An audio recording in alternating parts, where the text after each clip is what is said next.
안녕하세요. 저는 일찍이 남편을 잃고 긴 세월 과부로 살아온 60대 중반의 여자입니다. 이 말만 보면 참 박복한 인생이구나 하시겠죠? 실로 남편을 일찍이 떠나보낸 뒤 두 자식을 제가 다 건사했으니 일면만 본다면 충분히 그렇게 생각하실 수 있어요. 아이들이 사춘기에 막 접어들 무렵 갑작스럽게 찾아온 사별이라 우리 가족 모두 몸도 마음도 고생을 많이 했고요. 그리고 35의 나이로 딱 30년 전 친모가 세상을 떠났어요. 이 얘기만으로도 많은 사람은 저를 가엾다는 눈빛으로 바라보곤 하죠. 하지만 지금 당당히 말할 수 있는 건 제 삶은 박복하다는 표현과는 맞지 않다는 거예요. 부모는 숨이 다할 때까지, 아니 어쩌면 숨이 다한 후에도 늘 자식을 염려하고 마음에 품듯 저의 친모는 그 어린 제게 모든 재산을 남겨주셨어요. 제 형제들이 친모의 뜻을 따라 제가 성인이 될 때까지 잘 관리해 주었고, 성인이 되었을 때 저는 그때 남겨준 돈으로 황무지 같은 땅을 하나 사게 되었어요. 그러나 당시 그 땅은 아무것도 없는 허허벌판이라 잊고 살아왔어요. 그땐 형제들이 저더러 부동산에 부자도 모르는 바보라며 혀를 찼어요. 그런데 어느 순간 개발 지역이 되어 어마어마한 값어치가 생겼죠. 거기다 제가 남편이 세상을 떠났을 당시 나왔던 그의 목숨값을 꼭 쥐고 있었던 터라 경제적으로 고난이라고 여길 만큼 힘든 경험은 덜었어요. 물론 그 시대에 여자 혼자 아이 둘을 키우기란 너무도 어려웠어요. 막중한 책임감 때문에 정신적으로 큰 부담을 안아야 했고, 일을 하면서 혼자 아이들을 케어하며 고군분투했거든요. 하지만 감사하게도 큰일 없이 절 덜 고생시키며 잘 자라주었고, 대학생이 되어서는 누가 시키지 않아도 자기 앞가림을 알아서 해주었어요. 얼마나 대단한지. 대학생활 내내 장학금을 놓치지 않은 것은 물론 첫째인 아들은 수석, 둘째인 딸은 차석으로 졸업까지 했을 정도로요. 그런 아이들이니 결혼하겠다는 말이 어찌나 서운했는지 모릅니다. 제 딸이 먼저 시집을 가고 아들은 그 후로 몇 년 있다가 장가를 갔어요. 비록 딸의 결혼을 반대한 적이 있긴 하지만 결혼 후에는 사위와 저 사이가 너무 좋았어요. 사위 사랑은 장모라는 말이 딱 저와 사위를 보고 하는 말 같았죠. 그래서 제 아들이 결혼할 때 사위만큼이나 며느리와 잘 지낼 수 있을 거라 생각했어요. 딸 같은 며느리 관계가 될 수 있을 거라 자신했거든요. 아가, 이제 우리 가족이 될 사이니까 내가 널 편히 대해도 되겠니? 우리 딸처럼 너도 가슴으로 낳은 내 딸이다 여기며 지내고 싶어. 그럼 저야 너무 감사하죠. 어머님께서 저를 편히 대해주셔야 저도 마음이 놓이는걸요. 고맙다. 우리 아들이 너를 만나 얼마나 다행인 줄 몰라. 내 아들이지만 영 재미도 없고 일밖에 모르지 않니. 그래도 예쁘게 봐주렴. 너처럼 야무진 아이가 우리 가족이 된다니 하나 남은 염려까지 다 덜었다. 엄마도 참, 나처럼 재미있는 사람도 없어. 내가 배필을 정말 잘 골랐지? 동생 잘 사는 거 보고 나 혼자 결혼도 못하는 거 아니냐며 그렇게 걱정하시더니 이제 나도 장가가니까 마음 놓고 지내셔. 그래, 이제 엄마도 마음 편히 지낼 거야. 너희 다 가정 꾸려 지내니까 나도 나만 챙기면 되지 않니? 결혼하고 나면 내 집에 자주 올 필요도 없어. 엄마의 자유로운 생활을 방해하지 마렴. 우리 며느리는 참 똑부러지는 아이였기에 현명한 사람일 거라는 믿음이 있었어요. 그래서 결혼하면 아들과 정말 잘 살 거라고 생각했죠. 그때까지만 해도 이제 내 몸 하나만 잘 건사하며 자식들 걱정 안 시키고 잘 지내자 싶었던 터라 얼마나 마음이 가벼웠는지 몰라요. 하지만 이 모든 건 제 욕심이었던 걸까요? 아니면 시모와 며느리라는 고부관계는 아무리 노력해도 부모와 딸이 될 수 없는 건가요? 그렇게 예쁘던 며느리와 저도 결국 고부 갈등을 피해갈 수 없었어요. 심지어 아들 부부가 결혼한 지 몇 년이 채 되지 않았을 때부터요. 제가 관계의 첫 단추를 잘못 깨어 발단을 만들고 만 거죠. 제 배 아파 낳은 자식도 모르는데 남의 자식 속을 제가 어찌할 수 있었겠어요? 그런데도 남의 귀한 자식 제가 힘들게 만들면 안 된다는 생각에 열심히 딸과 아들 챙기듯 챙겨주었는데 그게 화근이 되었네요. 제 사위가 결혼 기념일 때면 그렇게 저를 신경 썼어요. 한 번은 자기들 결혼 기념일에 제게 한우를 사왔더라고요. 마침 아들네 부부도 제 집에 들른다고 하여 온 가족이 모였어요. 그래서 온 식구가 간만에 함께 식사를 나눴죠.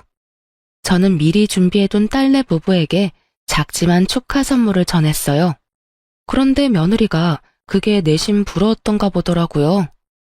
어머, 어머님께서 자식 결혼 기념일까지 챙겨주시는 거예요? 저희도 얼마 전에 기념일이었는데 아가씨랑 서방님은 좋겠어요. 그랬니? 미안하구나. 내가 미처 몰랐어. 매년 이날만 되면 꼭 집에 와서 애들과 함께 식사하는 게 익숙해져서 기억에 남아 처음으로 준비해 본 건데 본의 아니게 우리 며느리를 서운하게 해버렸네. 이걸 어쩌면 좋지? 서운하기는요. 괜찮아요. 어머님께서 일부러 차별하신 것도 아닌데요. 신경 안 쓰셔도 돼요. 저희가 아가씨네와 달리 어머님께 찾아뵙지도 않았는걸요. 며느리는 크게 내색하지 않았지만 제가 딸네 부부에게 선물을 전해주고 나서 기분이 가라앉았다는 게 느껴졌어요. 실로 그 후로 왠지 모르게 저를 피하는 듯한 느낌도 받게 되었던 터라 자꾸 마음에 걸리더라고요. 어떻게 해야 하나 고민하던 중 마침 2달 뒤 며느리의 생일이라는 걸 알게 되었어요. 그래서 며느리의 생일 선물 챙겨줘야겠다고 생각했죠. 조금은 덜 수 있지 않을까 싶었거든요. 그렇게 고심 끝에 고른 며느리의 선물을 전해주기 위해 생일 하루 전날 며느리에게 연락해 집 근처 커피숍에서 만나자고 했어요. 며느리는 갑작스러운 부름에 처음엔 놀란 듯 했지만 생일 선물을 받고는 화색이 돌더라고요. 하지만 그 자리에서 풀어본 선물을 보고는 표정을 확 구겼어요. 인상을 잔뜩 쓴 채 저를 쳐다보며 하는 말이 정말 기가 찼습니다. 어머님, 설마 어머님이 쓰시던 걸 포장만 해서 절 주신 건 아니죠? 그게 무슨 소리니? 누가 생일 선물로 쓰던 걸 준다는 거야? 내가 직접 가서 고르고 포장까지 부탁해 구매한 건데 무슨 문제 있니? 어머님, 이거 작년 시즌에 나온 팔찌잖아요. 선물이라면서 유행 다 지난 걸 주시면 어떻게 해요? 어? 내가 워낙 액세서리를 잘 안 해서 말이야. 직원이 추천해주는 것 중 내게 가장 잘 어울릴 것 같은 걸 골랐는데 팔찌에도 유행이 있는 줄은 몰랐구나. 그리고 저 이미 이 팔찌는 있는 거예요. 똑같은 걸 2개나 가지고 뭐 하나요? 어머님께서는 센스가 부족한 편이신가 봐요. 이러면 챙겨주고도 좋은 소리는 못 들으실 텐데요. 예, 너 무슨 말을 그렇게 하니? 참 의외의 모습을 오늘 보여주네. 네가 그 팔찌가 있는지 없는지 내가 어떻게 알겠어. 그리고 아무리 그래도 그렇지 사람 성의를 이런 식으로 표현하는 게 맞니? 제 엄마였으면 이렇게 돌려 말하지도 않죠. 딸처럼 여기신다고 했으니까 저도 조금은 솔직히 말씀드릴게요. 이 팔찌값만큼 돈으로 주시고 이거 환불해 주세요. 뭐야? 돈으로 달라는 말은 도대체 왜 하는 거니? 선물이 마음에 안 든다고 시어미한테 지금 이렇게 말을 하는 게 맞는 거야? 참 황당해서 말도 안 나오네. 저는 잘 이해가 안 되네요.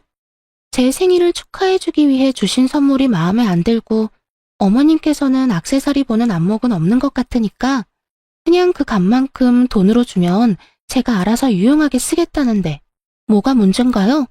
가족이니까 터놓고 편하게 말하는 것 뿐인데요. 예, 그냥 선물 안 준 걸로 하자. 그렇게 안 받는데 어떻게 단둘이 있다고 곧바로 이런 모습을 보여? 돈이고 팔찌고 지금 상황에선 아무것도 내게 해주고 싶지가 않아. 사람 마음을 이런 식으로 무시하는데 내가 왜 네가 말하는 것처럼 하겠니? 시간 내서 나오느라 고생했으니 마저 차나 마시고 가렴. 저는 며느리의 뻔뻔한 말투에 화가 치밀었어요. 째째한 사람이 되더라도 챙겨주고 싶지가 않아지더라고요. 아무리 마음에 들지 않더라도 이게 맞는 건가요? 하지만 며느리는 제가 선물 안 준 셈 치자고 하니 저더러 쫌팽이라며 선물도 받는 사람이 기뻐야 하는 것 아니냐며 따박따박 말대꾸를 하는데 정말 한 대 쥐어받고 싶은 심정이었어요. 그런데 결국 제 마음을 괴롭히는 말을 며느리가 하더라고요. 막말로 아가씨한테 하는 선물이면 신상이 뭐냐고 먼저 물어보지 않았겠어요? 참, 재산 좀 있다고 며느리한테 함부로 하는 거야 뭐야? 뭐야? 내가 언제 내게 함부로 했다는 거니? 너는 어른 앞에서 말 가려할 줄도 모르니? 좀 전에도 그렇게 네 생각이며 감정이며 다 드러내면서 말하더니 너야말로 날 무시하는 거야? 한 번만 더 내 앞에서 지금처럼 언행을 일삼으면 그땐 정말 가만 안 둘 줄 알아. 저는 너무 기분 나빠 참지 못하고 며느리를 나무랐고 그 뒤로 며느리와 제 사이는 정 같지 않았어요. 그런데 참 웃긴 게 며느리는 가족들 앞에서는 아무 일도 없었던 듯 저를 살갑게 대했어요. 저 역시 가족들 앞에선 구태여 내색하지 않았고요. 하지만 저와 며느리 단둘이 남기라도 하면 말 한마디 오가지 못했어요.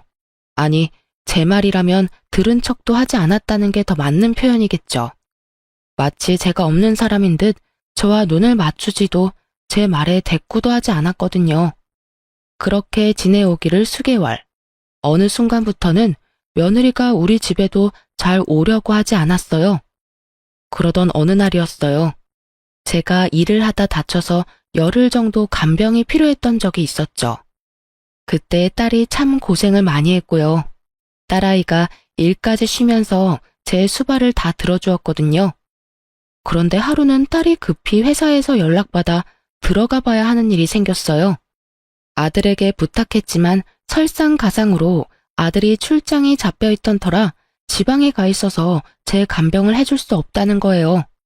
하는 수 없이 아들은 며느리에게 부탁했고 가족들은 저와 며느리 관계가 나쁜 줄 모르니 거절도 못하고 저를 간병하러 아들을 대신해 왔던 겁니다. 며느리는 우리 집에 들어서는 순간부터 오만 짜증을 부렸어요. 그럼에도 나를 챙겨주러 온 며느리에게 고맙고 미안하다 말했죠. 하지만 그런 제게 며느리는 그런 인사말이 다 무슨 의미냐더군요. 그리고 며느리는 제 간병도 하는 둥 마는 둥 했어요. 거기다 밥상을 차려왔는데 냉장고에 딸이 해둔 국이며 반찬이 많은데 김치에 김에 밥만 덩그러니 차려오더라고요.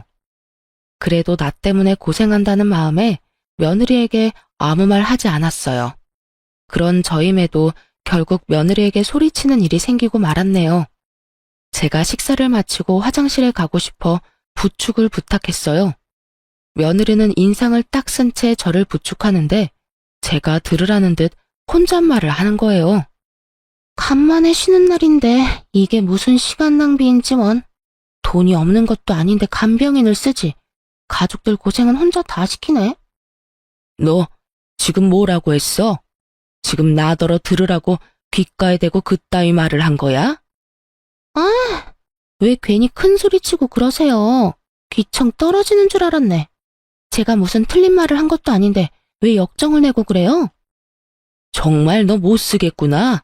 그래, 내가 아파서 내게 몇 없는 쉬는 날 고생시켜 유감이다. 나도 네가 그 말을 하기 전까진 미안함이 가득이었는데 되려 그렇게 툭 까놓고 말해주니 내게 이렇게 큰 소리도 칠 수 있고 아주 고맙다. 아, 진짜 와서 고생하는 사람한테 왜 이러는 거야? 어머님, 지금 저 없으면 어머님 수발 들어줄 사람 없어요. 이럴 땐 들어도 못 들은 척 잠자코 계시는 거라고요. 뭐? 네 도움 필요 없다. 돌아가. 너처럼 싹퉁머리 없는 애랑 조금만 더 붙어 있다간 속에서 천불이 날 지경이니까 그만 가. 어디서 이런 못돼 처먹은 것이 들어와서는 사람 속을 매번 이리도 뒤집어대. 흥, 가라고 하면 누가 못 갈 줄 알아요? 다치더니 제정신이 아니네. 노망이 나도 단단히 났어. 어디 어머님 혼자 간병 잘해 보시던가요, 그럼. 저는 결국 며느리에게 나가라고 소리쳤고 며느리는 그런 제 말에 이때다 싶었는지 횡하니 집을 나가버리고 말았어요. 그날 저의 몰골은 정말 말도 아니었어요. 딸아이가 퇴근하고 돌아와서는 제 꼴을 보고 기함을 했더라니까요. 새언니는 어디 갔느냐며 단단히 화가 났던 딸을 달래느라 진을 뺐어요. 결국 딸과 아들 모두 그날 처음으로 며느리의 민낯을 알게 되었어요. 그 후로 한참 동안 며느리의 얼굴도 못 봤어요. 제가 나중에 연락을 해봤지만 전혀 받지 않았죠. 명절 때마저도 집에는 들러보지도 않았고요. 저는 도대체 내가 뭘 그리도 잘못한 거냐며 자식들에게 물었어요. 아들 말로는 제가 며느리를 너무 들들 볶아 힘들다고 했다며 앞으로는 명절도 각자 집으로 가자고 말이 나왔대요. 그 말을 들은 뒤 저도 며느리는 없는 가족인 셈 치며 지냈어요. 계속 연락해 정말 며느리가 제게 복귀게 만들고 싶지도 않았고 제게 느낀 작은 서운함을 시작으로 저와의 관계를 이렇게까지 악화시킨 며느리가 저 역시 너무 미웠거든요. 그렇게 며느리의 목소리 한 번을 듣지 못한 채 지내기를 2년 반. 검진을 갔다가 유방암 진단을 받게 되었습니다. 참 암이라는 소식만으로도 마음이 너무도 심란하더라고요. 자식들에게 이 사실을 어떻게 알려야 하나 참 고민이 많았어요. 하지만 제가 숨긴다고 숨겨질 문제는 아니니 딸과 아들에게 털어놓았어요. 자식들이 저보다 더 씩씩하더군요. 완치율이 높은 편이니 너무 염려 말고 수술 잘 받는 것에만 집중하라며 저를 위로해주는데 신기하게도 마음이 놓였어요. 그렇게 저는 씩씩하게 유방암 수술을 받게 되었습니다. 그런데 짧지 않은 기간 동안 단 한 번도 코빼기도 안 보이던 며느리가 회사에 연차까지 내고 저를 간병하겠다며 나서는 거예요. 처음엔 그런 모습이 너무도 황당하고 부담스러웠어요. 어머님, 제가 그동안 찾아뵙지 못해서 죄송했어요. 어머님께서 아프다는 소식을 들으니 그제야 정신이 좀 들더라고요. 그동안 제가 너무 무례하고 경솔한 태도로 지냈다는 걸 느꼈어요. 그러니 이번만큼은 제가 어머님을 돕고 싶어요. 그래, 네가 용기를 내어줬다니 고맙다. 그간 쌓인 안 좋던 감정 나도 털어내마. 하지만 괜한 고생할 필요 뭐 있니? 우리 애들한테도 간병해주지 않아도 된다고 이미 말해뒀으니 너까지 신경 쓸 것 없어. 어머님, 제 마음 성의를 이렇게 무시하시면 제가 너무 서운하네요. 제가 반성하는 마음으로 어머님을 챙기고 싶어 그래요. 좋은 마음으로 너그러이 이해해주시고 허락해주세요. 얘가 이번엔 왜 이리도 집요하게 굴어? 괜찮다니까. 내 몸 하나 내가 건사 못하겠니? 걱정해주는 마음은 고맙지만 정말 내가 알아서 할 수 있으니 이 이야기는 그만하고 오늘은 그만 돌아가렴. 며느리는 그날따라 유독 집요하게 고집을 부렸어요. 한사코 괜찮다는 제 말에 서운하다는 표현까지 하는데 정말 제가 나쁜 말이라도 한 것처럼 마음이 좋지 않더라고요. 하지만 다른 큰 병도 아니고 앞으로 건강관리에만 힘쓰고 병원만 꼬박꼬박 잘 다니면 되는 걸 무슨 간병까지 받으며 자식들 고생을 시키겠어요. 그런데 다음날 며느리가 아들을 어떻게 구워 삶았는지 아들과 함께 찾아와서는 또다시 간병 이야기를 꺼내더군요. 엄마, 그러지 말고 이번엔 며느리 챙김 받으면서 편하게 지내요. 요 며칠 수술 받고 병원에 있느라 고생하셨잖아요. 며칠만이라도 챙김 받으면 엄마도 편하고 더 좋을 거예요. 저희도 안심되고요. 저번에는 모른 척 하던 애가 갑자기 무슨 마음을 먹고 간병을 다 해준다니. 애가 어디 밥을 잘못 먹은 것도 아니고 안 하던 짓을 왜 갑자기 하겠다는 건지 원. 저번엔 간병도 부축도 뭐 하나 제대로 해주질 않았다. 같이 있으면 내가 더 불편했어. 그러니 너가 잘 말해서 간병은 필요 없다고 말해주렴. 에이, 엄마. 저번엔 반성 많이 했대요. 엄마가 그렇게 아픈 줄 몰랐다면서 이제라도 며느리 돌이 해주겠다는데 제가 어떻게 거절해요. 엄마랑 더 가깝게 잘 지내고 싶은 마음에 노력하는 거니까 엄마가 이번에만 좀 져주세요. 네? 그런 말을 듣고 어떻게 또 거절을 하겠어요? 결국 저는 며느리의 도움을 며칠 받기로 했어요. 한번 간병받을 때 며느리와 대치가 있던 적이 있으니 걱정이 앞섰던 게 사실이에요. 하지만 며느리는 그런 제 염려와 달리 저를 정말 살뜰히 챙겨주었어요. 하루 이틀 하다 말겠지 싶었지만 사흘이 지나도록 변함없이 아침 일찍 찾아와 제 끼니며 집안일까지 뭐 하나 빼놓지 않고 정말 잘해줬죠. 저는 그런 며느리에게 고마운 마음이 들었어요. 그래서 제 카드까지 쥐어주며 저를 살펴주는 동안 편하게 사용해도 좋다고 얘기했어요. 며느리는 마지못해 받는 듯 잘 가지고 있다가 돌려주겠다고 말하더군요. 저는 정말 이래서 가족이 최고구나 하는 생각도 하게 되고 며느리와 거리를 두고 지낸 것에 대한 미안함이 절로 들더라고요. 그렇게 며느리가 우리 집을 와 저를 간병해준 지 일주일쯤 지났을 때였어요. 아침 7시면 알람 시기라도 된 듯 왔던 며느리가 점심때가 다 지날 때까지도 오지 않는 거예요. 혹시 저를 챙기다 몸살이라도 난 건 아닌가 걱정이 되어 전화를 걸어도 안내 음성만 들릴 뿐 연결이 되지 않았어요. 오후 4시 다 될 때까지도 깜깜무소식이라 아들에게라도 연락해 며느리의 안부를 물으려는 찰나 현관문이 열리는 소리가 들렸어요. 우리 집에 들어온 사람은 다름 아닌 며느리였습니다. 그런데 며느리 손에 엄청난 양의 쇼핑백이 들려있는 게 아니겠어요? 저는 당혹스러운 마음에 이게 다 뭐냐고 물었죠. 그런데 며느리는 저를 죽을 듯 노려보며 이렇게 말하더군요. 보면 몰라요? 쇼핑하고 온 거잖아요. 어머님께서 준 어머님 카드로 그동안 고생한 저를 위한 선물들 좀 샀어요. 왜요? 저더러 편히 쓰라고 주셔서 편히 썼는데 뭐 문제 있어요? 갑자기 너 태도가 이게 뭐니? 네가 경솔했다며 사과한 지 얼마나 됐다고 또 이러는 거야? 사람이 연락해도 받지도 않고 너 몸살이라도 난 줄 알고 내가 얼마나 걱정한 줄 아니? 기가 막혀라. 걱정은 무슨 걱정? 집안일 해줄 사람 없어서 그런 거 누가 모를 줄 알아요? 어머님은 멀쩡한 몸으로 제 챙김받느라 아주 좋으셨겠어요. 암이라는 소식에 나섰던 내가 정신 나간 인간이지. 내가 그렇게 필요 없대도 네가 하겠다고 나서놓고 이제와 한다는 말이 뭐? 너 이렇게 내 뒤통수나 치자고 간병하겠다고 나섰던 거야? 그런 거니? 뭐 이런 게 다 있어? 누가 네 도움이 필요하다고 했니? 코빼기도 안 보이며 지내다 갑자기 찾아와서 살갑게 굴더니 이제와 이러는 이유가 뭐야? 내가 도대체 뭘 어쨌다고 날 이렇게 괴롭혀대? 너무 속상하고 화나는 마음에 저는 며느리에게 윽박을 질렀어요. 그러자 며느리가 이죽거리는 표정을 잠깐 짓더니 양손에 가득 들고 있던 쇼핑백을 저를 향해 마구잡이로 집어던지며 막말을 퍼부어댔어요. 내가 진짜 마음에서 우러나와 당신을 챙기겠다고 한 줄 알아?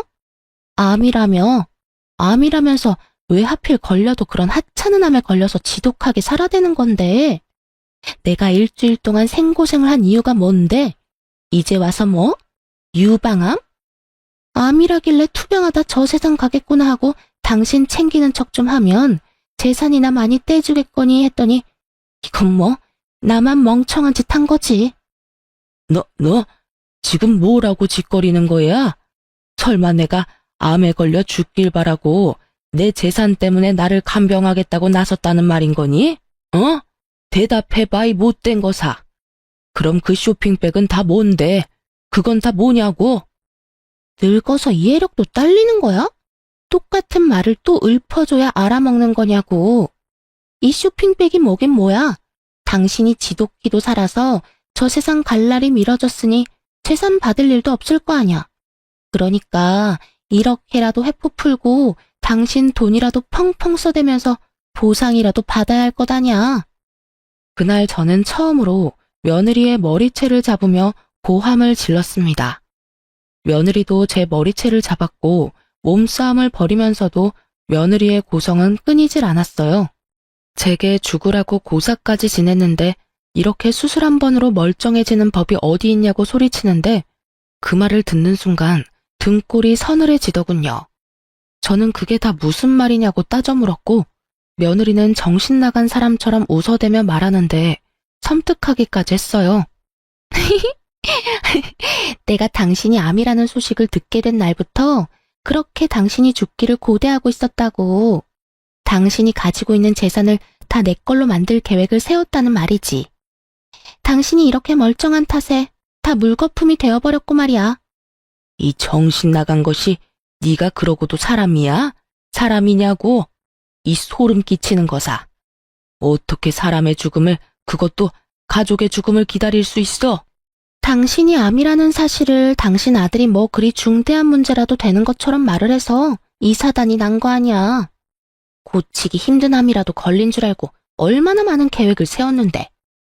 제가 아들과 딸에게 암 소식을 전할 때 다른 가족에게 말하지 말아달라 부탁했었어요. 그런데 며느리가 그때 제가 아들과 통화했던 내용을 듣게 된 거였어요. 며느리가 간병하겠다 나선 것도 제가 암이라는 사실을 알게 돼서 제가 얼마나 안 좋은지 직접 확인하기 위한 수작이었던 거죠. 어쩐지 제가 좀 건강이 안 좋다고만 알고 있을 텐데 간병을 하겠다며 고집을 부렸던 게 이상하다 했는데 그 의문이 이제야 풀리게 된 거예요. 며느리는 제 곁에서 제 상태가 너무 양호하다고 느껴 의아하게 생각하고 알아보다 나중에야 제가 유방암 2기였고 전이 된 것이 없다는 사실을 명확히 알게 되었더군요. 자기의 바람대로 제가 시름시름 앓다 죽는 병이 아니었다는 걸 알게 된 며느리는 자기의 계획이 어그러졌다는 사실에 분노했어요.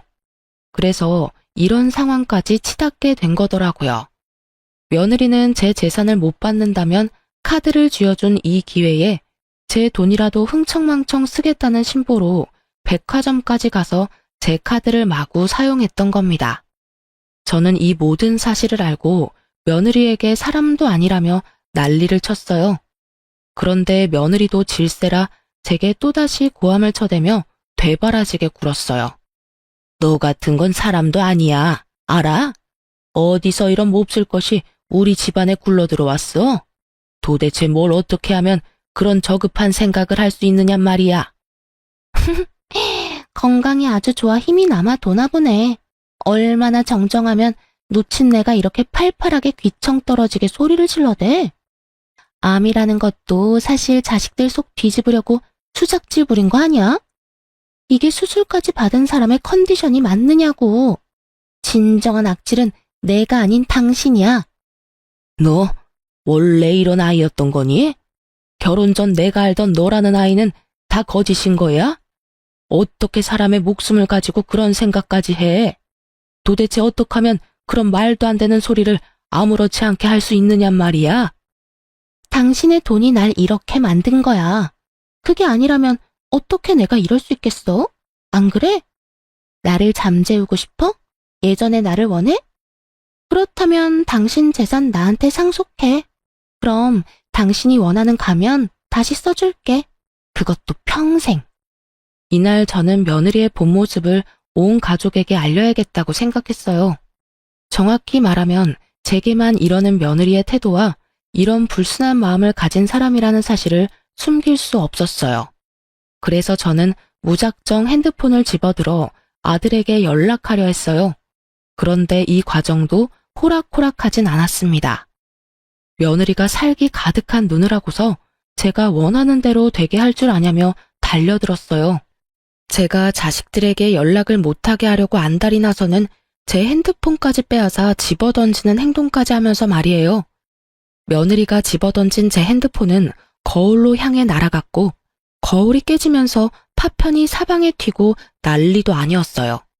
참 다행이었던 것은 제 아들이 그날 일이 일찍 끝나게 되어 저도 살펴볼 겸 며느리가 오후라도 편히 쉬게 해주기 위해 퇴근 후 제 집으로 곧장 왔던 겁니다. 아들은 복도까지 새어나가는 큰 소리를 듣고는 처음에는 집을 잘못 찾아왔나 싶어 주춤하던 차에 거울 깨지는 소리를 듣고 놀란 마음에 급히 현관을 열고 들어왔어요. 때마침 며느리는 제게 개수작을 부리려고 한다며 제 뺨을 내리쳤고 이 모습을 아들이 전부 보게 되고 말았어요. 그런데 정말 소름이 돋는 건 그 후 며느리의 태도입니다. 무슨 말이냐고요? 며느리는 아들의 등장을 뒤늦게 알고는 귀신같이 자신의 본 모습을 감췄어요. 손까지 덜덜 떨며 오해라고 연기를 하는데 여우주연상감이다 싶은 생각이 들 정도로 무섭더라니까요. 당신 지금 뭐 하는 짓이야? 집안 꼴은 또 이게 다 뭐야?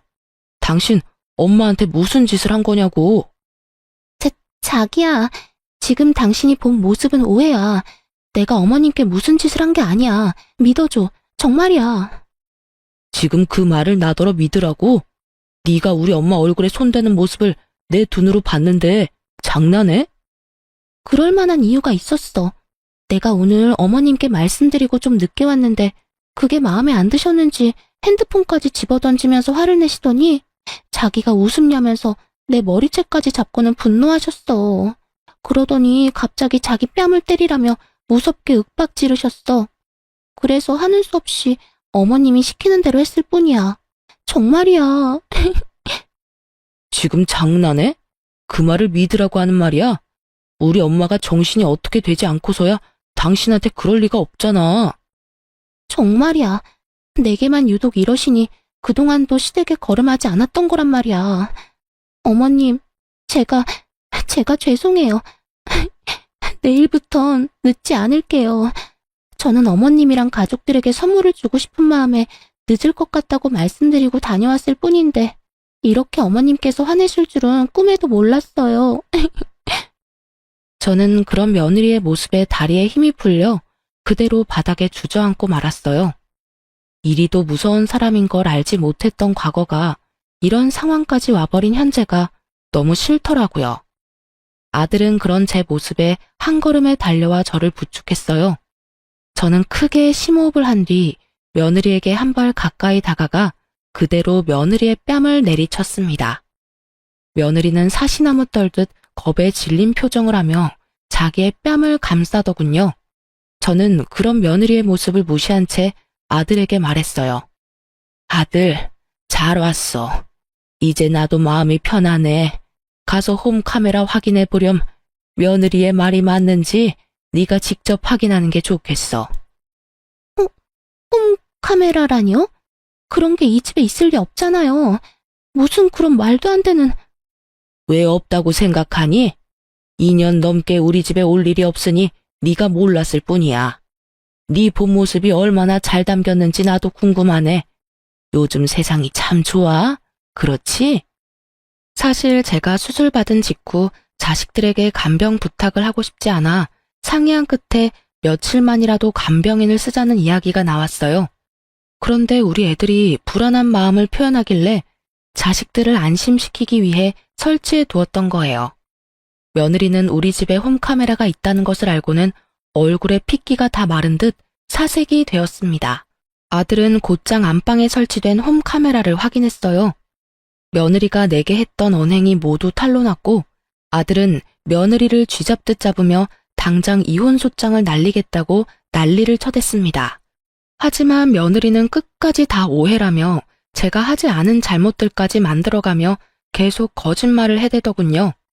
그러나 이제와 그런 게 다 무슨 소용이겠어요. 이미 며느리의 만행이 담긴 것을 아들이 직접 봐버렸는데요.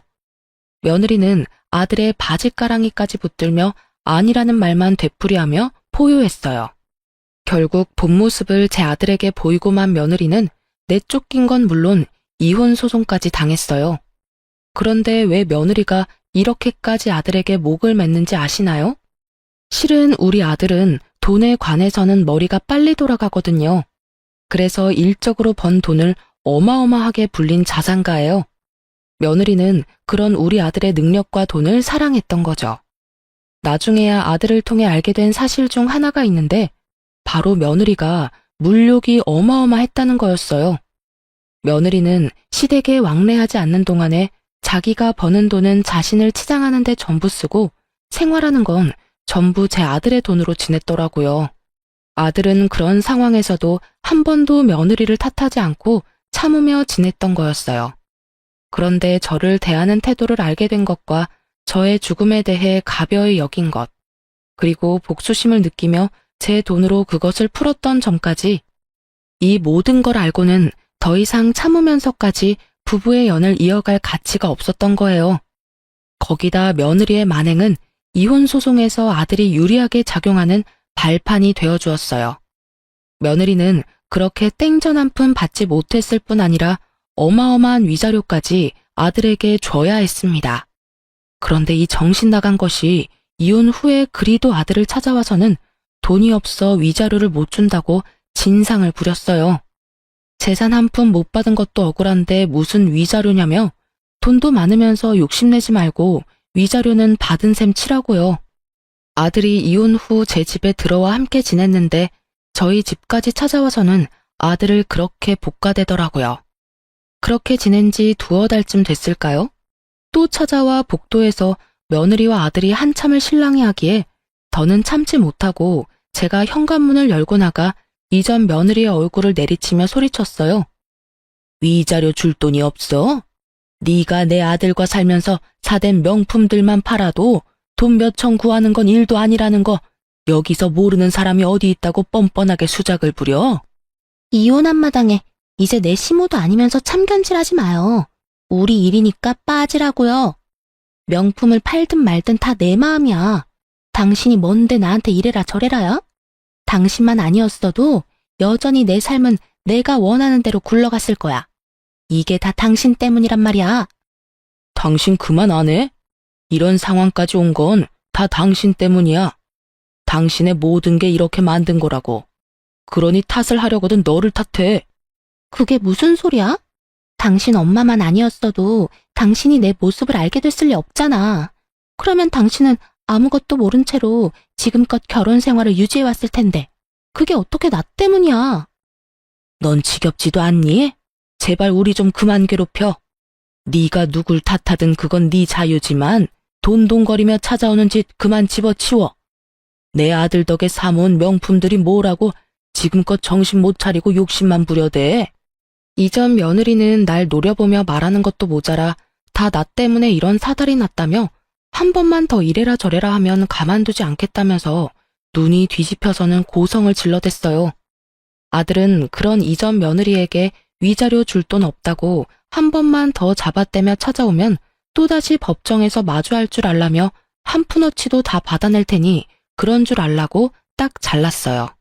그러자 이전 며느리는 내 아들의 바짓가랑이를 잡고는 함께 살아온 정을 운운하며 눈물 바람까지 하더라고요.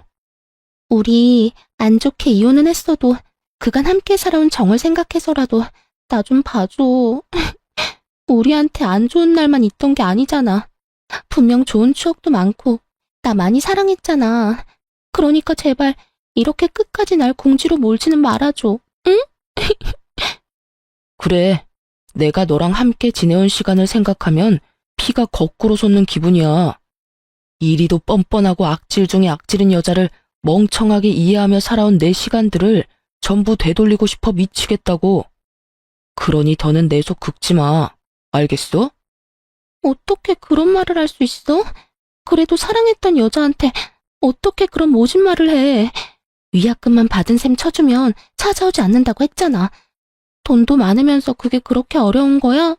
도대체 왜 끝장을 보려고 그러는 건데. 내가 가엾지도 않아? 내게 이렇게 버려진 내가 가엾지 않느냐고. 아들이 괴롭다는 듯 소리치는 모습에 어찌나 눈물이 핑 돌고 이전 며느리가 사무치게 미운지 비련의 여주인공이라도 된 듯 가련한 척 눈물을 훔치는 모습에 집에 들어가 굵은 소금을 냅다 한 바가지 들고 나와서는 마구 뿌려댔습니다. 썩 꺼져. 이 버러지만도 못한 거사. 내 자식 앞에서 그리고 내 앞에서 당장 사라지란 말이야. 이 악마보다도 더 악마 같은 거사. 내 눈에 흙이 들어와도 내게 베풀 아량은 없으니 그만 돌아가. 애수 없는 것. 이 인간이 진짜 미쳤나? 이게 뭐 하는 짓이야? 짜증나. 낄 때 못 낄 때 분간도 못하는 노친네가?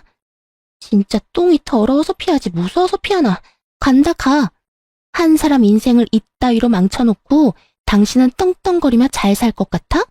두고 봐. 내가 당신 지옥에 빠뜨릴 거야.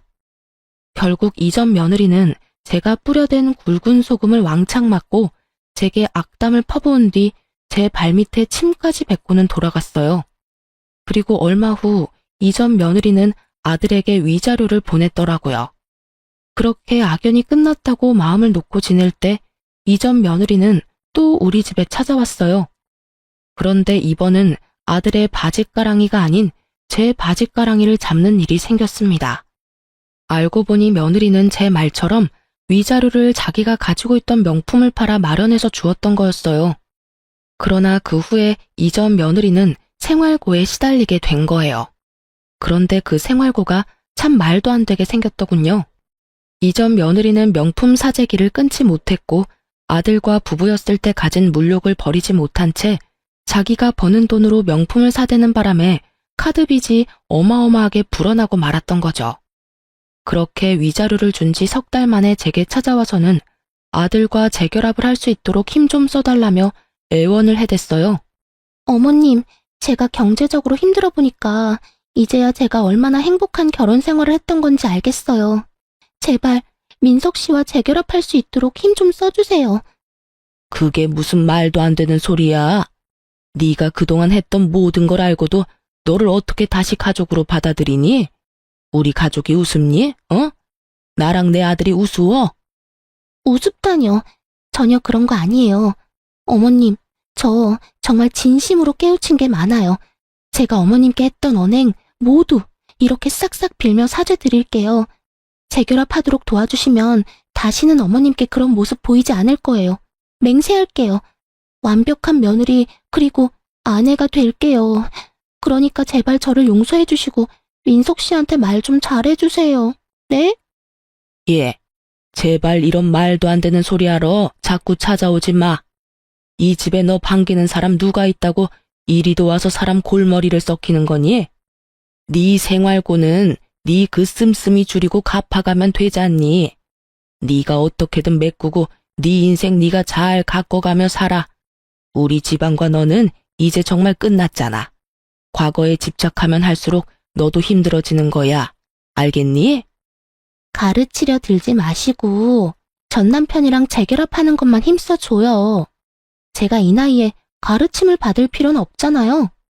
저도 어머님이 좋아서 전 남편이랑 다시 잘해보려는 건 아니에요. 남편의 어머님이니까 그냥 적당히 선 지키며 지낼 거고, 그래서 이전에 제 모습은 보여주지 않겠다고 말할 수 있는 거고요. 그러니까 제게 훈계 말고 전 남편 설득을 해주세요. 참나, 내가 왜 그래야 하니? 과거엔 몰라도 이제 넌 내 마음에 들지 않는 아이야. 아니, 넌 절대 우리와 다시 가족이 될 수 없는 아이야. 그러니 괜히 서로 감정 상하는 만남 그만두고 너도 네 삶을 살아. 질척대는 모습 더 보여 좋을 거 없어. 네가 무슨 말을 한들 넌 이제 우리 집안과 끝이야. 어머님 때문에 제가 이혼당한 거잖아요. 그러니까 절 도와서 다시 원래 자리로 돌려놔요. 내가 있을 자리는 어머님 아들 옆이니까요. 당신 아들은 내가 있는 한 재혼도 못할 줄 알아? 귀한 아들 늙어 죽을 때까지 혼자인 꼴 보고 싶은 거 아니면 나와 재결합하는 거 도와요. 이 끈질기게도 못된 거사. 냉수 마찰하고 속이나 차려. 그리고 다시는 우리 근처에는 얼씬도 하지 마. 속에서 천불이나 참지 못하고 냄비 한가득 찬물을 가득 담고는 고약한 년 얼굴에 다가가서는 부어버렸어요. 그리곤 바로 우리 집에서 내쫓아버렸죠. 하지만 이 속도 없는 것은 몇 번이나 다시 찾아와서 재결합을 운운했어요. 하지만 저와 아들은 이런 이전 며느리를 끝까지 무시했고 이 지긋지긋한 악연과는 이혼 승소 후 1년이나 지나서야 끝이 났어요. 제가 길다면 긴 세월을 살아오면서 만난 인연들이 참 많은데요. 이렇게 사악하기 이를 데 없는 사람은 이전 며느리가 처음이네요. 저로 인해 아들의 부부관계가 좋지 않게 끝을 맺었어요. 그 부부는 여전히 마음 아프고 아들에게 죄스럽기도 해요. 그래도 다행인 것은 아들이 이전 며느리와의 관계를 정리한 후 서서히 얼굴이 폈다는 점이랍니다. 지금은 아들과 저 단둘이 함께 지내면서 더 없는 행복한 날들을 보내고 있어요. 아들도 지금의 생활이 훨씬 가벼운 마음이라고 말해주네요. 아들이나 저나 이전 며느리와는 악연이었나 봅니다. 아들과 별개로 저 역시 며느리와 더는 엮일 필요 없다는 사실이 제 숨통을 틔워주는 것 같아 좋기도 하면서 한편으론 씁쓸하기도 해요. 이전 며느리가 참 좋은 사람이었다면 든든하고 평범한 날을 보냈을 텐데 하는 생각이 아주 가끔 들어서 그런가 봐요. 저는 유방암 수술 후 아직 완치 판정은 받지 못했어요. 하지만 며느리를 마주하지 않은 뒤부터 제 건강이 무척 좋아졌답니다. 꾸준히 제 건강을 살피며 관리한다면 곧 완치 판정을 받을 것 같다는 희망이 들 정도로요. 이전 며느리의 소식은 그 후에 딱 한 번 들은 적이 있어요. 1년이 넘도록 물욕을 버리지 못해 결국 사채까지 썼다고 하더라고요. 그 돈을 갚지 못해 아들에게 도와달라며 연락을 해온 적이 있어 알게 되었어요. 그때 아들이 이전 며느리의 연락처를 차단해 그 뒤로는 소식이 끊겼고요. 이런 일을 경험하고 보니 며느리와 꼭 맞는 말은 흥망성쇠가 아닐까 싶어요. 제 아들과 잘 지내던 때를 등지고 결국 결과적으로 망하게 되었으니 말이에요. 저는 이 일을 계기로 모든 일에는 부귀 빈천이 있음을 다시금 깨닫게 되었던 것 같아요. 앞으로는 우리 가족들과 함께 남은 생을 활짝 꽃피우며 향기로운 날로만 채워가고 싶어요. 흥망성쇠와 부귀 빈천이 물레바퀴 돌듯 한다는 말을 늘 생각하며 지금 저의 재산에 자만하지 않고 저라는 사람의 가치를 알고 늘 제 사람들을 잘 보살피고 베풀며 살아갈 거예요. 살면서 나의 태도가 얼만큼 내 삶을 좌우하는지 너무도 잘 알게 된 경험이었다 생각하며 제 아들도 저도 서로를 보듬으며 그렇게 더없이 찬란한 앞으로를 위해 나아갈 겁니다. 제 사연을 들어주신 많은 분께도 찬란히 꽃피는 날들 가득하기를 바라며 마칩니다. 들어주셔서 감사합니다.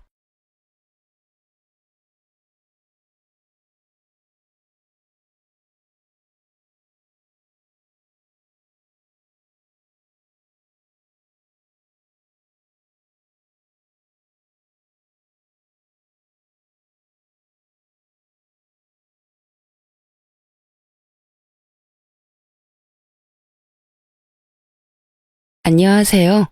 저는 서울에 살고 있는 30대 중반 여자입니다. 저는 현재 시댁 식구들과 연을 끊고 지내고 있는데요. 사연을 듣다 보니 문득 어처구니 없었던 시댁 인간들의 행실이 떠올라 이렇게 사연을 보내봅니다. 저와 남편은 중학생 때 같은 학원을 다니던 가깝지도 멀지도 않던 친구 사이였어요. 그저 지나가다 마주치면 반갑게 인사하는 그 정도 사이였죠. 그렇게 알고 지내던 남편과 저는 고등학생이 되면서 자연스럽게 각자 갈 길을 가게 되었어요. 그렇게 대학에 가고 지금 다니는 회사에 취업을 하게 되었고 그곳에서 남편을 우연히 다시 만나게 되었죠. 그렇게 저흰 가깝게 지내게 되었고 처음엔 반가운 친구 사이로 지내던 저희는 자연스럽게 연인 사이가 되었고 결혼 약속과 함께 상견례를 하게 되었어요. 아주버님은 남편과 쌍둥이였는데 남편과 마찬가지로 같은 학원에 다녔던 터라 상견례 자리에서 저를 보고 엄청나게 반가워해 주더라고요. 재수씨, 이렇게 다시 만나다니 반가워요. 두 사람 인연이긴 인연인가 보네요. 결혼까지 한다니 말이에요. 그러게요. 저도 회사에서 처음 만났을 때 얼마나 놀랐는지 몰라요. 다 가족이 될 운명이었나 보네요. 결혼 축하해요. 내 동생 잘 부탁해요, 재수씨. 이렇듯 저희는 알던 사이더라도 서로 간의 예의는 차리며 인사를 나누었고 상견례 자리도 화기애애한 분위기에서 잘 마무리되었어요. 양가의 축복을 받으며 저희는 결혼을 하게 되었고 신혼집은 친정에서 세를 주고 있던 아파트가 비게 되어 그 집에 전세로 살게 되었어요. 회사에서 가깝기도 했고 무엇보다 시세보다 저렴하게 세를 주신 친정 부모님 덕분에 고민할 필요가 없는 결정이었어요. 그렇게 저흰 평범한 결혼 생활을 이어나갔고 포용력이 넓은 남편 덕분에 크게 싸울 일 없이 잘 지냈어요. 그러던 어느 날 저는 출근을 하고 남편은 연차를 써 쉬는 날이었어요. 남편은 제가 출근하는 시간에 맞춰 일어나 저를 회사에 데려다주고 형을 만나러 간다고 하더라고요. 마침 형도 오늘 쉰다고 하면서요. 그래서 전 알겠다고 했고 남편은 마칠 때 데리러 오겠다고 하며 손을 흔들더라고요. 그렇게 전 남편의 배웅을 받으며 출근을 했고 퇴근 시간이 다가왔어요. 다 와간다는 남편의 연락에 회사 앞에서 기다리고 있는데 기다리는 남편의 차는 오지 않았고 이상한 차가 제 앞에 멈춰서더라고요. 그 순간 창문이 열렸고 운전석에 앉은 남편이 타라고 하더군요.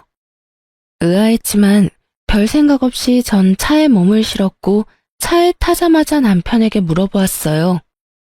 여보, 이 차 뭐야? 중고차로 새로 샀다기엔 등급도 그렇고 주행거리도 그렇고 당신 차보다 나은 게 없는데?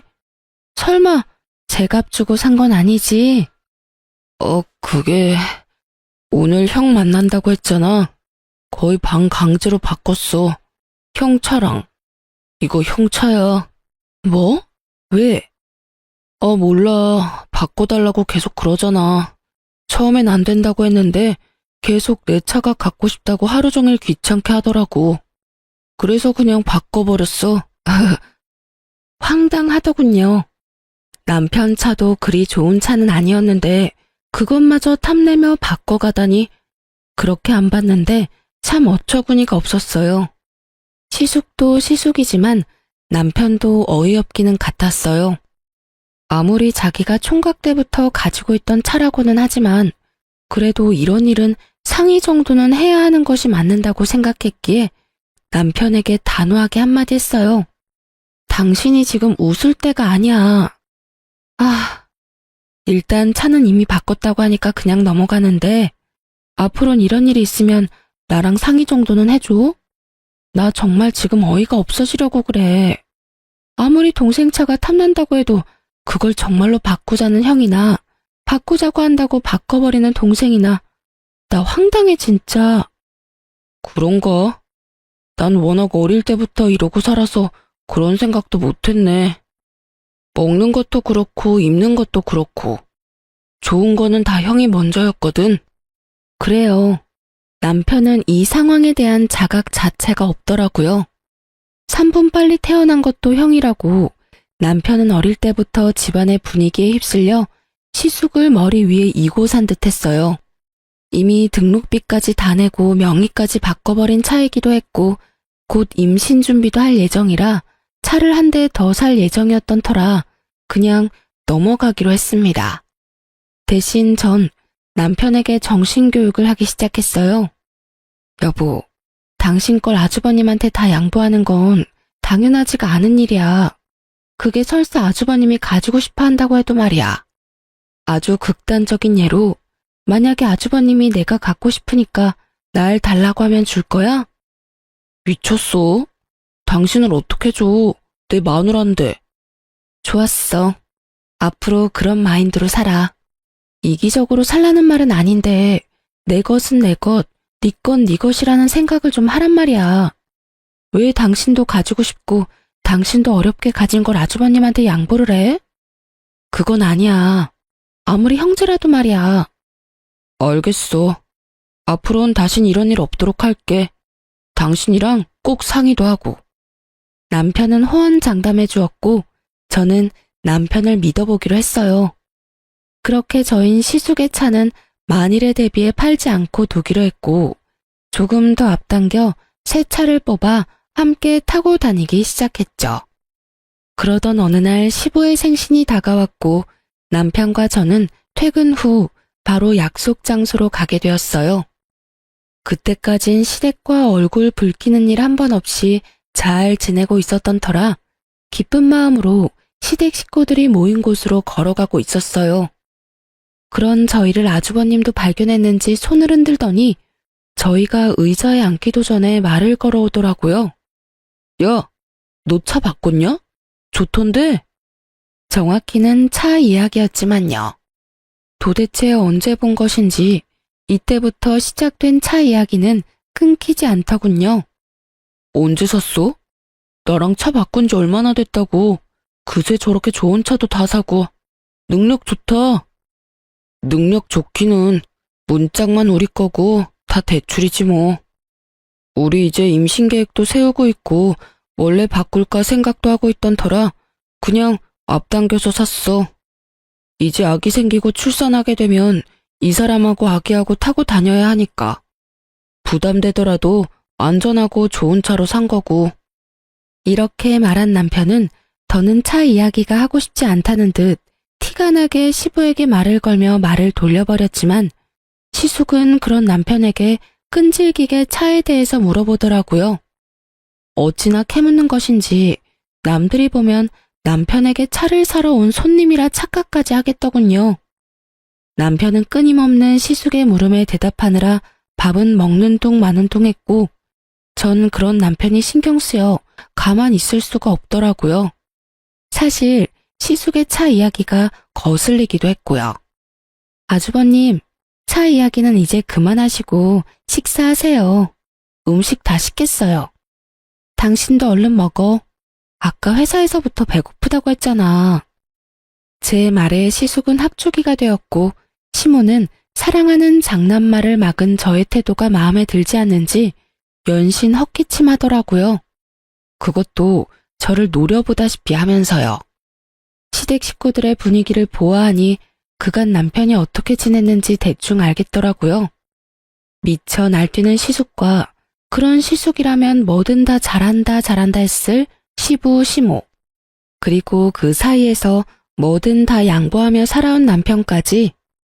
전 시모가 노려보든 말든 남편을 챙겨주며 남편의 길을 살려주었고 저를 노려보던 시모도 이내 저에게서 시선을 거두고 시부와 시숙을 챙겨주더군요. 분위기가 티나게 확 가라앉았던 터라 이쯤하면 더는 차 이야기는 꺼내지 않겠지 했는데 시숙은 식사 자리가 끝나고 주차장을 가는 내내 저희에게부터 차 이야기를 하더라고요. 저의 표정은 점점 굳어져만 갔고 남편은 해탈을 했는지 표정에서 그 어떠한 감정도 보이지 않더군요. 이윽고 우리 차 앞에 섰을 때 시숙의 입에선 어이없는 말들이 흘러나오더군요. 야, 차 키 좀 줘봐.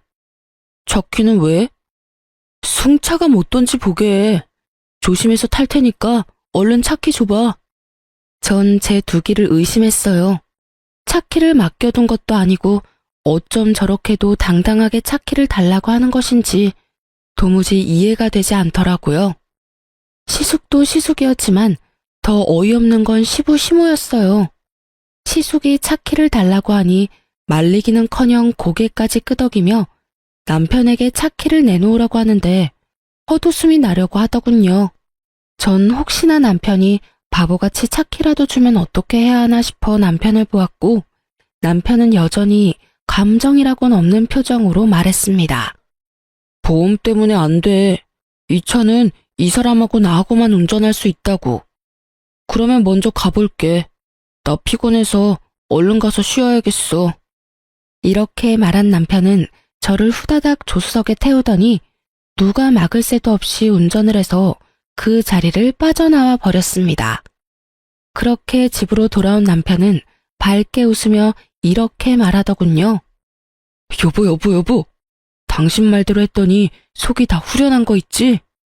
나 사실은 이때까지 살면서 좀 억울한 적도 있었는데 양보해야 한다고 워낙 그러니까 그게 맞는 줄 알았거든?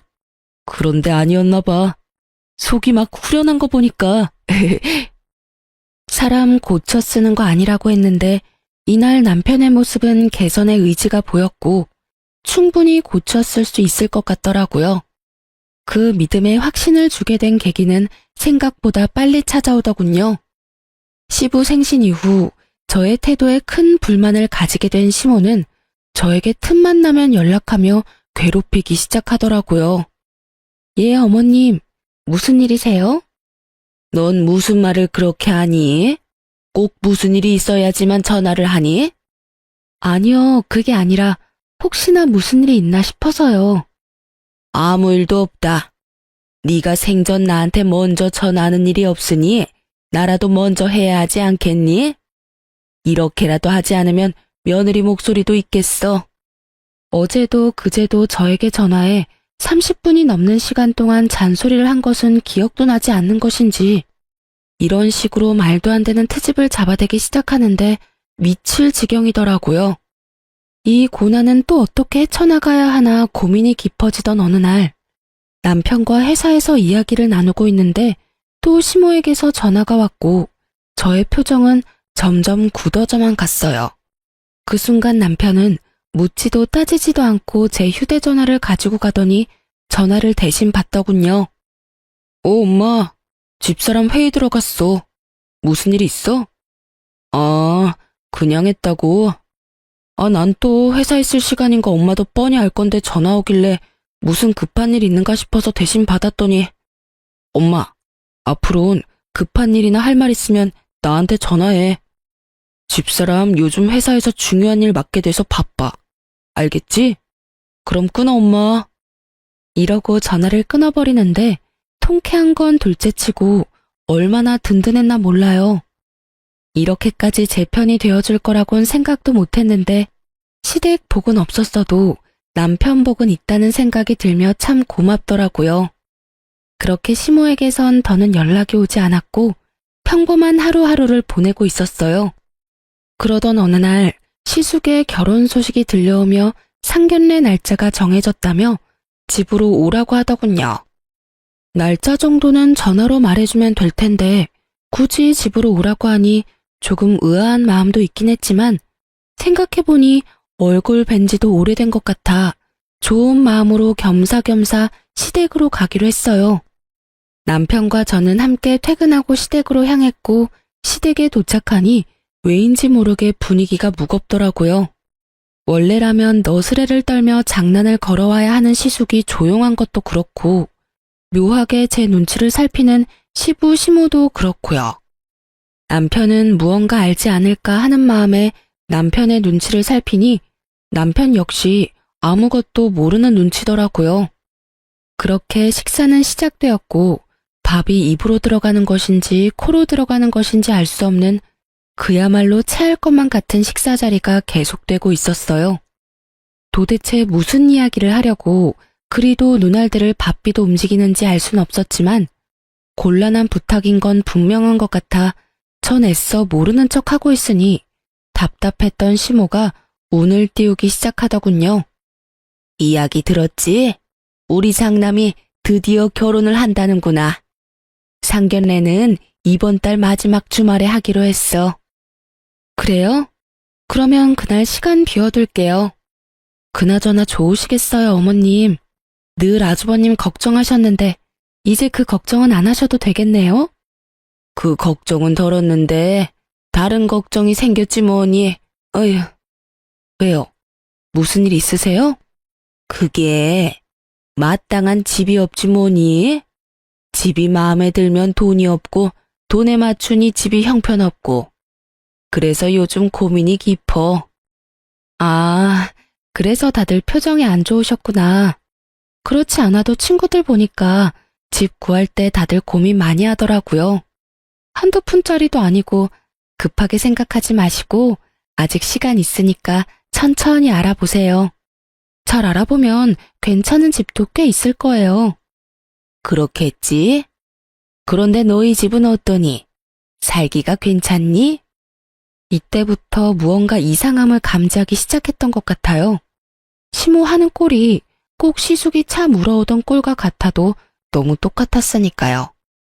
그래도 설마 저희도 전세로 사는 집인데 눈독을 들이는 걸까 하는 생각이 들었고 그저 저희 아파트에 매물이 났는가 보다 하고 생각했어요.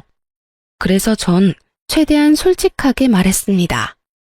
신축은 아니긴 하지만 주변에 상가들도 많고 교통편도 좋아요. 무엇보다 회사가 가까워서 저흰 만족하면서 살고 있어요.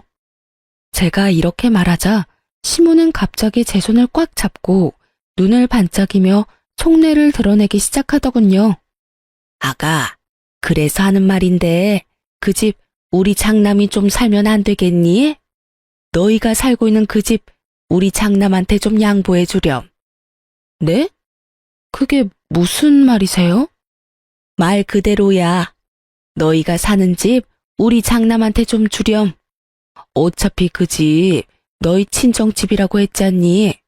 네 친정에 자식이라고는 너 하나뿐이니 지금은 전세로 새들어 살고 있어도 언젠가는 다 네 것이잖니. 그러니 친정에다가 말 좀 잘해서 일찍 물려달라고 하고 그 집 물려받으면 네 신랑 명의로 해놓으렴. 그때부턴 우리가 다 알아서 하마. 중간에 드는 세금은 우리가 다 알아서 할 테니 그건 걱정도 하지 마라. 우리도 그 정도 생각은 다 하고 있어. 이 무슨 말도 안 되는 헛소리인지. 농담이라고 해도 억소리가 날 것 같은데 표정을 보아하니 진담이 분명했고 긍정의 의미로 고개를 끄덕이고 있는 시부와 시숙을 보고 있자니 욕이 나올 것만 같더군요. 전 최대한 흥분을 하지 않으려 애쓰며 말을 이어나갔습니다. 어머니, 그런 말이 어디 있어요. 부모님께서 물려주신다고 하신 것도 아니고 제가 나서서 어떻게 물려달라고 해요. 그리고 혹시나 물려주신다고 한들 그 집을 아주버님께 내주고 나면 저흰 어디 가서 살라고요? 그거야, 너희 친정에 집 한 채 더 있잖니? 거기 사는 사람 내보내고 너희가 거기 들어가서 살면 되지 않니? 설마 우리가 너희 길거리에 내앉게 하겠어? 다 생각을 해놨지. 정말 어이가 없더군요. 어쩌면 이렇게 당당하게 친정 부모님의 집으로 이딴 말도 안 되는 계획을 세웠던 것인지, 아니 애초에 친정에 노는 집이 한 채 더 있는지 어떻게 알고 있는 것인지 의문만이 가득했고 시모의 물음에 답도 하지 않고 생각해보니 상견례 날이 떠오르더라고요. 저희가 상견례를 할 당시 아빠가 한 채는 지금 세주고 있고 한 채는 곧 비니 저희 보고 들어가서 살라고 했던 말씀을 하셨고 시댁 식구들은 그 말을 이때껏 기억하고 있다가 이런 계획을 세운 듯 했어요. 짧은 찰나였지만 곱씹으면 곱씹을수록 어이없고 화가 치솟더군요. 전 더는 흥분을 가라앉히지 못하고 언성을 높였고 남편 역시 더는 듣고 있을 수 없다는 듯 제 말에 이어 고함을 지르더라고요. 어머님, 제발 말도 안 되는 소리 좀 하지 마세요. 그게 말이 된다고 생각하세요? 그래 엄마, 제발 좀 그만해. 양심이 없어? 아니면 생각이 없는 거야? 다들 정말 왜 이렇게 염치들이 없어? 뭐? 집을 내놓으라고? 우리한테 집 맡겨놨어? 심지어 그 집, 처가집이야. 우리 돈으로 장만한 집을 내놓으라고 해도 제정신이 아니라고 할 마당에 뭐? 처가에서 집을 받아와서 내놓으라고? 그게 제정신 박힌 사람들이 할 일이야? 그야말로 남편은 울분을 토해내기 시작했고 그런 남편을 보던 시부가 자리에서 벌떡 일어나더니 남편의 뺨을 때리더라고요. 어디서 큰 소리인 거야? 네 눈에는 부모는 보이지도 않는 거냐? 내가 널 이따위로 가르치든? 그럼 이 말도 안 되는 소리를 그냥 듣고만 있어야 했나요? 뭐가 그렇게 말도 안 된다는 말이냐? 우리도 다 생각해보고 내린 결론이야. 어차피 노는 집이고 어차피 너희가 물려받을 집인데 좀 일찍 물려받아서 네 형 결혼 선물로 집 한 채 주는 게 뭐 큰일이라고 이리도 큰 소리인 거야? 뭐가 그렇게 큰일이라고 하셨어요? 이게 큰일이 아니라고요? 그래, 너희가 눈 딱 감고 집만 받아오면 간단하게 해결될 일 아니냐? 저것도 말이라고 하는 것인지 참 대단한 인간들이라는 생각만 들더군요. 남편 역시 더는 말이 통하지 않는다고 생각했는지 제 손을 잡고 일어나며 단호하게 한마디 했어요. 전혀 간단하지 않고요. 저흰 절대 처가에서 집 받아올 생각도 없고 혹시나 집을 받게 되더라도 줄 생각은 전혀 없으니 선물 캐지 말고 그 시간에 능력에 맞는 집이나 더 알아보세요. 아시겠어요? 이렇게 말한 남편은 대답은 들을 필요도 없고 더는 말 섞을 필요도 없다는 듯 저를 끌고 시댁에서 나와버렸습니다. 그날 이후 시댁에선 연락이 없었지만 시숙에게선 적잖게 연락이 왔고 남편은 절대 안 된다는 말만 반복하며 전화를 끊어버리더군요. 그렇게 상견례 날이 되었고 저희는 고민하던 끝에 상견례에 참석하기로 했어요. 저희는 저희의 뜻을 분명히 밝혔고 아무리 상황이 이 지경이라도 형제가 있는 것을 뻔히 알 텐데 참석하지 않으려고 하니 마음이 불편해 많이 고민하고 내린 결정이었죠. 걱정이 많았던 상견례 자리는 저희 때와 마찬가지로 비교적 좋은 분위기로 이어지고 있었고, 이런저런 이야기가 오가다 시숙의 예비 장모님께서 집 이야기를 꺼내더군요. 그건 그야말로 파국의 시작과도 같았죠. 혹시 집은 어떻게 하시기로 하셨나요? 저흰 사돈댁 의견에 맞추겠습니다. 집을 해주신다고 하신다면 저희도 거기에 맞게 다 해서 시집 보낼 것이고, 애들끼리 알아서 하게 하신다면 그것도 상관없습니다. 혹시 따로 계획하고 계신 것이 있으면 말씀해 주시겠어요?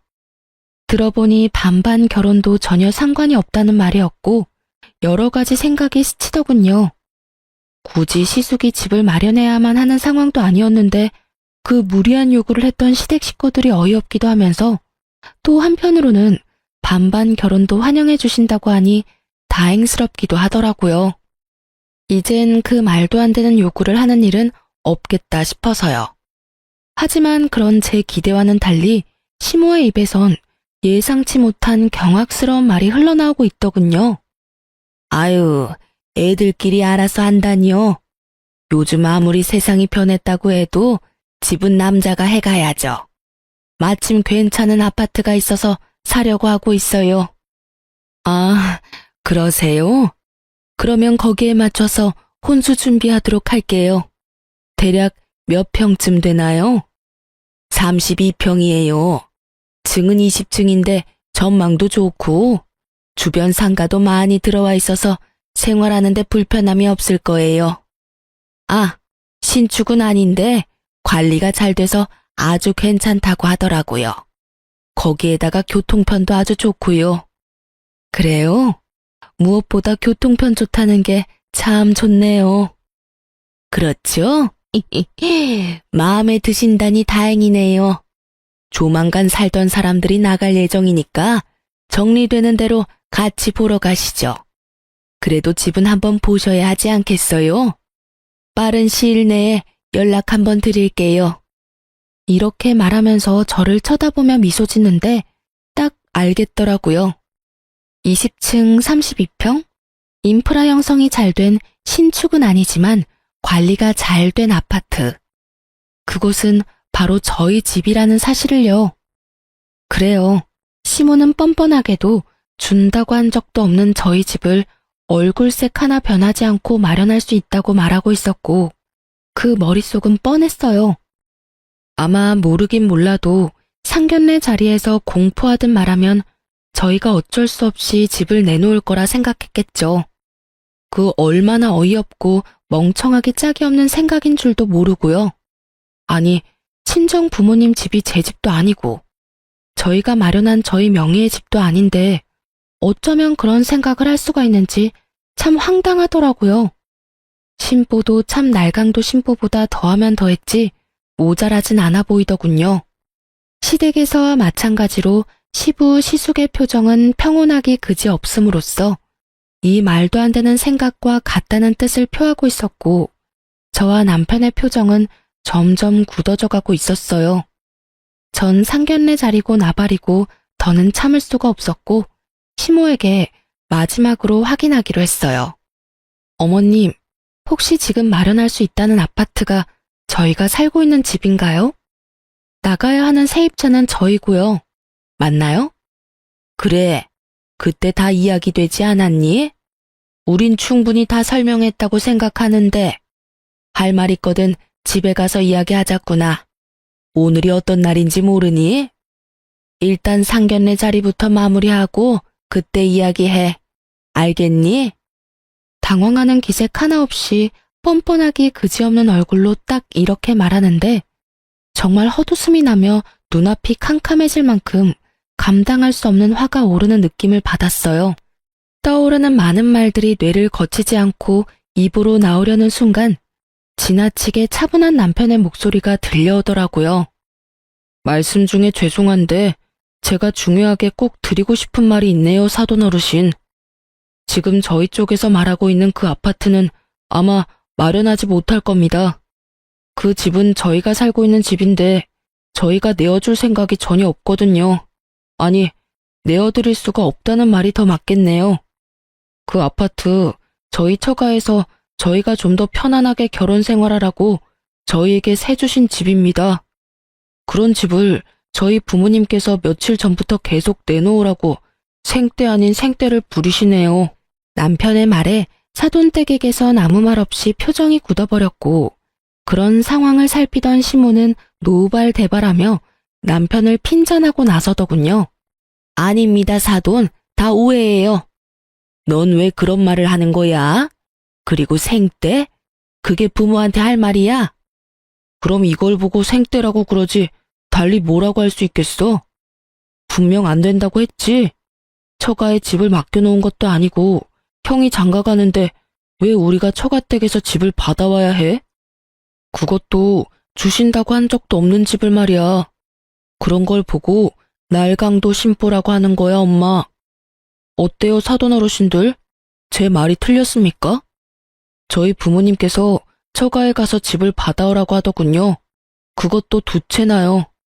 한 채는 지금 저희가 사는 집인데 그 집엔 형이 들어가서 산다고 하고 한 채는 저희 보고 들어가서 살라고 하는데 이게 말이 되는 상황이라고 생각하십니까?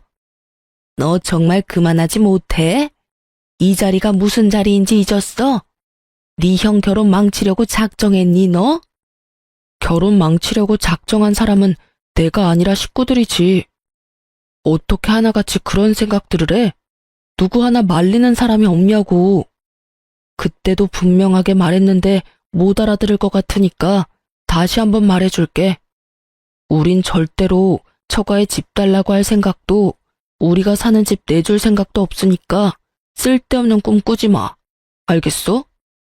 내 부모, 내 형이지만 난 정말 이해가 안 된다. 어쩌면 이리도 뻔뻔하게 이런 생각, 이런 말을 할 수가 있는지 말이야. 개판 5분 전. 딱 이 말에 어울리는 분위기가 되고 눈알이 튀어나오게 남편을 노려보며 씩씩거리는 시부 시모와 자신의 예비처가 식구들의 눈치를 살피는 시숙. 그리고 여전히 평온하기 그지없는 남편 사이에 무거운 정막만이 흐르던 그때 시숙이 입을 열더군요. 너 왜 이렇게 변했어? 너 원래는 이렇지 않았잖아. 다 잊었냐? 네가 가진 건 다 내 거라는 걸. 너 역시 그걸 당연하게 생각하고 이때껏 나한테 다 양보하며 그렇게 살았잖아, 너. 그런데 왜 이제 와서 이러는 거야? 그깟 집 좀 주면 되는 건데. 어차피 네 집도 아니고 처가에 그냥 받아오면 되는 건데 그것도 못 해줘? 자동차는 군말 없이 넘겨놓고 왜 집은 안 되냐고. 이 무슨 제 무덤 스스로 파는 짓거리인지. 시숙은 친절하게도 자신이 얼마나 파렴치하고 상식 이하의 인간인지 스스로 증명하고 있었고 형님이 될 뻔했던 여자의 표정은 실시간으로 썩어가고 있더라고요. 여자의 표정은 보이지도 않는 것인지 시숙의 말도 안 되는 생떼는 계속되고 있었고 그런 시숙의 말을 듣고만 있던 남편은 긴 한숨을 쉬더니 말하더군요. 그래. 나 이때까진 그렇게 살았어. 그게 맞는다고 생각했으니까. 그래, 그게 맞는 거야. 그러니까 이때까지 살던 대로 살아 그냥. 알겠어? 아니, 이제 그게 틀린 거라는 걸 알았어. 그러니까 이제 그렇게 살진 않을 거야. 차 이야기했지? 그깟 차 정도야 형이니까 충분히 바꿀 수 있다고 생각했어. 사실 가격 차이도 크게 나지 않았고 내 돈으로 산 내 차이기도 했으니까. 가족끼리 그 정도는 충분히 해줄 수 있다고 생각했다고. 하지만 집은 엄연히 달라. 그 집은 내 집도 아니고 내 돈은 10원짜리 하나 들어가지 않았으니까. 정 그 집이 탐나면 형이 사. 살 돈이 없으면 전셋값이라도 내고 살아. 그 정도는 내가 장인어른한테 잘 이야기해 볼 테니까 말이야. 단 우리가 사는 가격대는 꿈도 꾸지 말고 시세대로 내고 들어와서 살아. 알겠어? 남편은 오목조목 흥분 하나 하지 않고 말하더라고요. 그 모습을 지켜보고 있는데 든든하기도 하고 통쾌하기도 해서 10년 묵은 채증이 쑥 내려가는 기분마저 들더군요. 이런 제 심정과는 달리 아무 말 하지 않고 있던 시부가 머리 끝까지 화가 났는지 막말을 쏟아내기 시작했어요. 너 이 새끼야, 지금 뭐 하는 짓이야? 네가 제정신인 거야? 이 자리가 어떤 자리인데 여기서 그딴 말을 짓거리는 게야? 그냥 알겠다고 하고 좋게 넘어가도 될 문제를 굳이 이렇게까지 만들어야 속이 시원해? 그때 이 아비한테 한 대 맞고도 정신을 못 차렸구나. 이 쓰레기 같은 놈, 부모 형제한테 이딴 식으로 굴고 네가 잘 될 것 같아? 이렇게 막장 드라마와도 같은 상황은 절정을 향해 달려가고 있었고, 내내 말 한마디 없이 지켜만 보고 있던 여자가 자리에서 일어나더니 시숙을 쏘아보며 말하더군요. 와, 진짜 가지가지한다. 당신이나 당신 부모님들이나 다 정상이 아니구나. 난 진짜 이해가 안 돼서 그러는데 지금 본인들이 얼마나 말도 안 되고 상식 밖의 요구를 하고 있는지 정말 몰라? 아, 됐다 됐어. 이제 와서 그게 뭐가 중요하겠어. 그냥 우리 파혼하자. 결혼 없던 일로 해. 여자의 말이 끝나자마자 참고 있던 여자의 부모님들은 말 섞을 가치도 없다는 듯 자리를 떠나버렸고 여자도 나가려는 순간 시숙이 무릎까지 꿇고 앉아 여자를 붙잡고 애원을 하기 시작하더군요. 자기야, 왜 이래? 파혼이라니. 결혼을 하지 말자니. 우리 사랑하잖아. 그런데 어떻게 헤어져서 살아? 어? 그러지 말고 다시 생각해. 당신도 나 없이는 못 산다고 결혼하자고 했었잖아. 사랑? 당신 없이 못 살아? 그건 그때고 지금은 달라졌어. 그땐 당신이 이렇게까지 파렴치한 인간인지 몰랐을 때 말이고, 지금은 당신이 얼마나 인간 이하의 생각을 가지고 있는지 다 알아버렸거든. 무슨 말을 그렇게 해? 아, 아파트 때문에 그래? 그거라면 아무 걱정하지 마. 이 녀석이 요즘 좀 제정신이 아니라서 그래. 조금만 기다려주면 내가 무슨 수를 써서라도 아파트 받아올게. 정말이야, 맹세할 수 있어. 시숙의 말을 듣고 있던 여자는 어이가 없다는 듯 시숙의 팔을 뿌리치며 코웃음을 치며 말하더군요. 야, 넌 어떻게 그런 생각을 할 수가 있는 거야? 이제 신기하기까지 해. 내 말 잘 들어. 네가 능력이 안 돼서 부모 도움 받는다고 해도 이해는 했겠지만 한심했을 텐데, 뭐? 동생 처가에서 집을 받아온다고? 그것도 자랑이라고 짓거리고 있는 거야? 아니, 애초에 그게 말이 된다고 생각하는 거니? 난 말이야, 만약에 네가 돈이 없다고 나한테 솔직히 말했으면 반반도 상관없었고 내가 집을 마련해서 올 수도 있었어. 보통 사람들은 이런 생각들을 하고 산다고. 알겠니? 자기야. 그놈의 자기 소리 좀 하지도 마. 소름 끼치니까. 너랑 네 부모님 하는 꼴 보아하니 결혼했다간 모르긴 몰라도 내 인생 말아먹는 건 시간 문제일 것 같은데 너 같으면 그런 결혼 하겠어? 미치지 않고서야 절대 안 하지. 어쨌든 우리 결혼도 우리 만남도 여기서 끝이니까 다시는 내 앞에 나타나지도 말고 연락도 하지 마. 알겠어? 아참, 그리고 너 웬만하면 결혼하지 말고 이번 인생은 그냥 네 부모랑 살아. 괜히 애먼 여자 데리고 와서 인생 망치지 말고. 알겠니? 사이다와도 같은 발언을 마친 여자는 저희 부부의 앞에 서서 감사 인사를 전하더군요. 정말 감사해요. 그런 말까지 해주시는 게 쉬운 일이 아니었을 텐데 다 말씀해 주셔서 덕분에 인생 구제했네요. 정말 감사해요. 여자는 그대로 나가버렸고 모두가 떠난 그곳에서 저흰 그야말로 공공의 적이 되어버렸더군요. 시모는 온갖 욕을 하고 있었고 시부는 먹지 않고 뒀던 식전주를 연신 들이키고 있더라고요. 시숙은 남편을 한 대 칠 요량으로 주먹을 부들부들 떨고 있었고요. 너 이 자식, 너 때문에 지금 내 결혼이 깨졌어. 너 이걸 어떻게 책임질 거야? 내 인생 어떻게 할 거냐고. 그걸 왜 나한테 물어? 형 인생 형이 알아서 해야지. 그리고 앞으로는 이때껏 내가 부모님께 주던 생활비도 드리지 않을 거니까 형이 알아서 해. 오늘 보니까 굳이 나 혼자 부모님을 챙길 필요가 없어 보이더라고. 당연히 대신 내주던 부모님 대출금도 마찬가지로 내주지 않을 거니까 그것도 이제부턴 형이 감당해. 뭐라고? 갑자기 그건 왜? 내가 돈이 어디 있어? 그럼 나는 돈이 차고 넘쳐서 부모님 드린 줄 알아. 나도 다 회사에서 일해서 번 돈으로 드린 거니까 형도 월급 받은 걸로 보태드려. 잘난 장남이 이제부턴 알아서 하라고. 못난 차남한테 바라지 말고.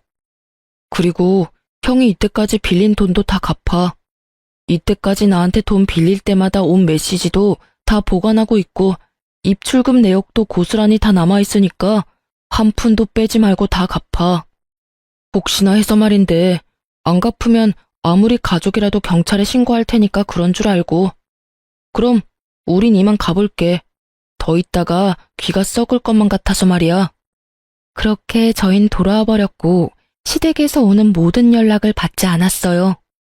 시숙은 예상대로 돈을 갚을 생각이 없어 보였고 남편은 그런 시숙을 경찰에 신고를 해버렸어요. 처벌을 할 생각까진 없었지만 겁을 주기 위해 하는 신고라고 하더군요. 남편의 생각이 통했는지 경찰에 신고를 한 날 시숙에서 전화가 끊이지 않고 오더라고요. 왜 계속 전화질이야? 너 진짜 미쳤어? 그렇다고 정말 신고를 하면 어쩌자는 말이야. 경찰서에서 전화까지 왔다고. 그러게 내가 돈 갚으라고 했잖아. 경찰에 신고한다고. 야, 이 미친 새끼야. 네가 인간이야? 어떻게 이렇게까지 하냐고. 이렇게까지 해야 형이 내 돈을 갚을 것 같더라고. 이제 내 의지는 잘 알았을 테고 푼돈 가지고 시간 끌지 말고 주말까진 기다려줄 테니까 다 갚아. 만약에 이번에도 내 경고 무시하면 다음 주엔 경찰서에서 보게 될 테니까 그런 줄 알고 전화 끊어. 남편은 그대로 전화를 끊어버렸고 저를 향해 옅은 미소를 보여주더군요. 착잡해 보이더군요.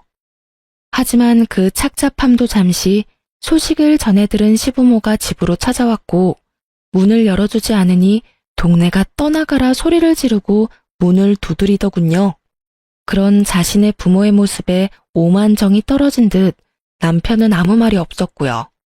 그렇게 끝까지 밑바닥을 다 드러낸 시부 시모는 저희가 도무지 문을 열어줄 기색도 보이지 않자 돌아가 버렸고 주말이 되기 전 시숙은 돈을 입금했더라고요. 그렇게 저흰 시댁과의 모든 연락을 끊고 살았고 처음엔 많이 힘들어하던 남편도 시간이 지나자 점점 표정이 밝아지더군요. 여보, 나 사실은 많이 힘들었어.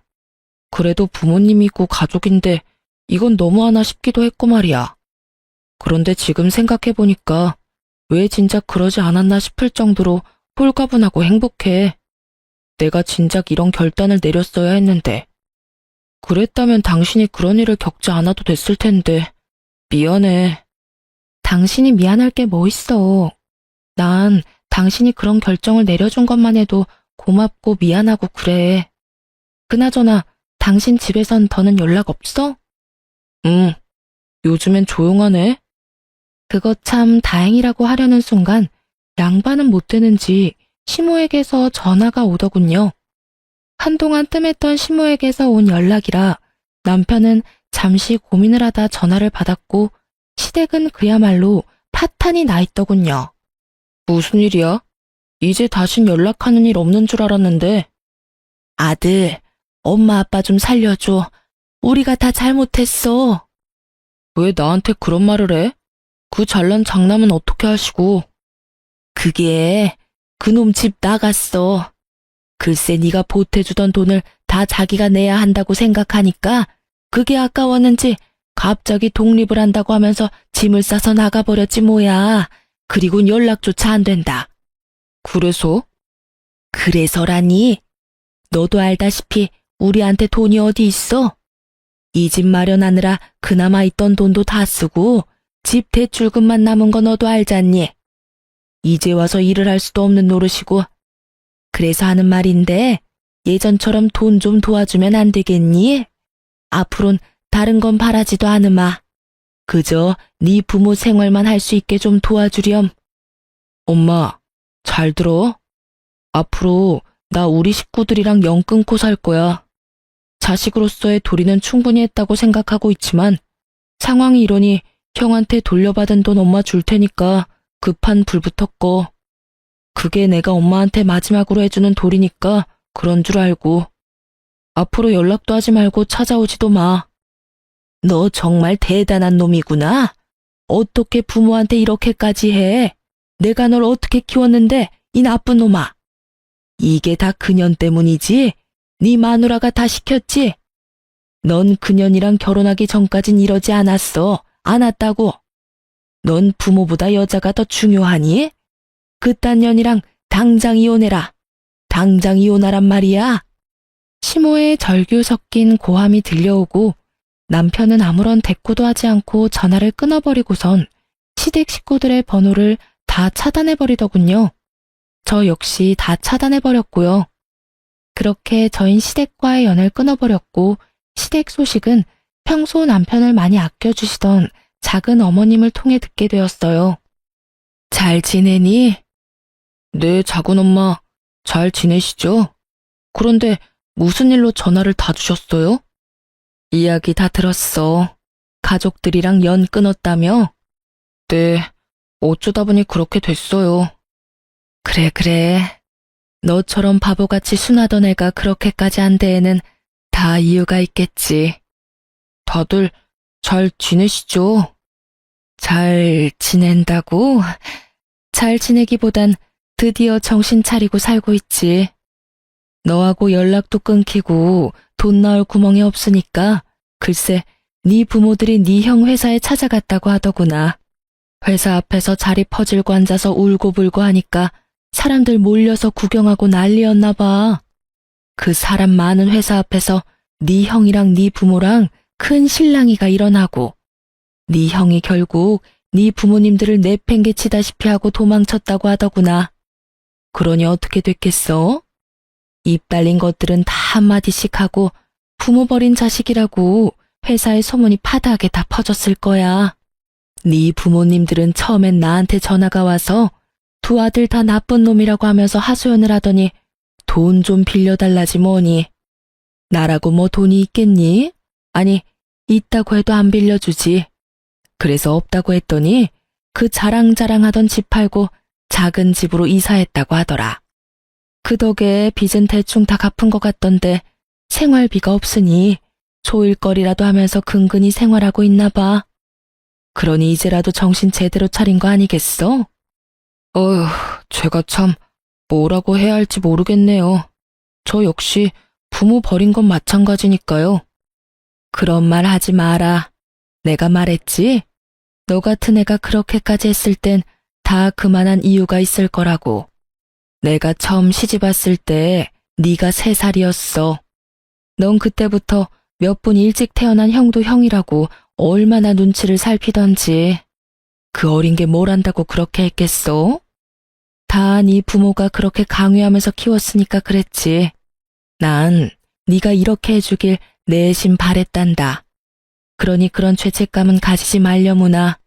살다가 더 많이 살아가다가 네 마음도 많이 누그러지고 네 부모님들도 반성 많이 하면 그때나 돼서 한번 찾아뵙거라. 그러면 되는 거야. 그렇게 말씀해 주셔서 감사해요. 그래. 이런 말하기 그렇지만 이제라도 연 잘 끊었다. 이제부턴 네 가정 잘 꾸리고 살아가.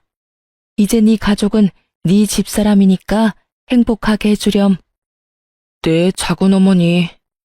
작은 어머님의 위로를 받은 남편은 한결 더 편안해 보였고 그 소식을 마지막으로 저흰 시댁 소식을 들을 수가 없었어요. 저흰 잘 살고 있어요. 집도 회사에서 더 가까운 곳으로 이사를 했고 전화번호도 바꿔버렸죠. 시부 시모에게선 연락이 오지 않는데 시숙에게서 다른 번호로 연락이 계속해서 와 어쩔 수 없이 바꿔버렸네요. 다행스럽게 시숙은 회사로는 찾아오지 않았고 시부모는 남편에게 워낙 관심이 없었던 터라 남편의 회사를 모를 거라고 하더군요. 그래서 회사는 계속 잘 다니고 있어요. 아, 그리고 저 임신을 했어요. 지금은 5개월째이고 아기도 저도 아주 건강하답니다. 출산이 다가올수록 어쩔 수 없이 시부모님 생각이 나더라고요. 그래서 남편에게 혹시나 연락을 하고 싶다면 그렇게 해도 된다고 했더니 남편은 이렇게 말하더군요. 사실 생각이 나지 않는다면 거짓말이지. 그래도 나 연락 안 할 거야. 이런 일로 연락하기 시작하고 다시 왕래하기 시작하면 같은 일이 반복될 게 뻔해. 덩달아 우리 애한테도 피해가 갈 거고. 난 이제 그런 일 내 가족이 겪게 하진 않을 거야. 남편의 뜻은 확고해 보였고 저도 그 이후론 말을 꺼내지 않았네요. 그러면서 하는 말이 그래도 돌아가시기 전엔 연락을 드려 찾아뵐 것이라고 했고 그땐 저도 함께하겠다고 했어요. 저흰 이렇게 살고 있어요. 요즘 남편과 저의 유일한 낙은 검진 때마다 무럭무럭 자라고 있는 아기를 보는 것이네요. 원래도 다투는 일이 거의 없었는데 임신을 한 후엔 더 다툴 일도 없고 아주 잘 지내고 있어요. 이렇게 저의 시댁과 인연을 끊게 된 이야기는 끝이 났습니다. 긴 사연 함께 해주셔서 감사해요. 그럼 전 이만 물러가 볼게요. 좋은 하루 되세요.